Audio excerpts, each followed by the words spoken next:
Election तो हम लड़ेंगे इंशाअल्लाह, चाहे कुछ भी हो जाओ। जीत हार तो अल्लाह के हाथ में है। कम से कम मैं खबर में जाने से पहले ये तिश्नगी लेकर नहीं जाऊंगा, अरे मैं लड़ा क्यों नहीं, मैं लड़ूंगा इंशाअल्लाह ताला। जमहूरियत के दायरे में रहकर हम लड़ेंगे, तुम्हारी नींद को हराम करेंगे, क्योंकि तुमने बर्बाद कर दिया, तुमने हमारे ख्वाबों को चुकनाचूर कर दिया, तुमने हमसे इंसाफ नहीं किया, तुमने हमको मार्जिनलाइज करके रख दिया। अब वो जमाना खत्म हो गया मार्जिनलाइजेशन का। अब लड़ाई होगी हिस्सेदारी की, अब लड़ाई होगी लीडरशिप की, अब लड़ाई होगी नेता बनाने की, अब लड़ाई होगी मजलूमों से इंसाफ की। और उसी वक्त होगा जब हम चुनाव लड़ेंगे। मुझे कई यूपी के लोग बोलते रहे, साहब कितने लड़ रहे यूपी में। मैं बोला आपको क्यों फिक्र, बोले नहीं कम लड़ो। मैं बोला कम और बढ़ के का सवाल नहीं है, हम लड़ेंगे तो जीतेंगे ना। मिला आप लड़के क्या बीजेपी को रोक पाए?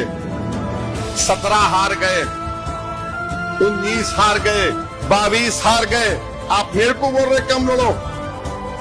हम जब लड़ते तो ना सामने दुश्मन की ताकत को देखते, ना हम कम ताकत से लड़ते। जो ताकत अल्लाह हमको दिया हम उसको पूरा इस्तेमाल करके लड़ते।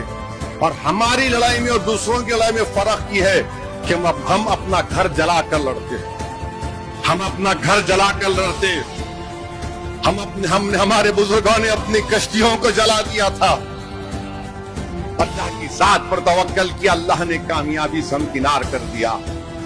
ये लड़ाई मान सम्मान की लड़ाई है, ये लड़ाई हिस्सेदारी की लड़ाई है। अब रुकना नहीं है, हमको आगे बढ़ना है। उत्तर प्रदेश में भी जाएंगे इंशाअल्लाह ताला।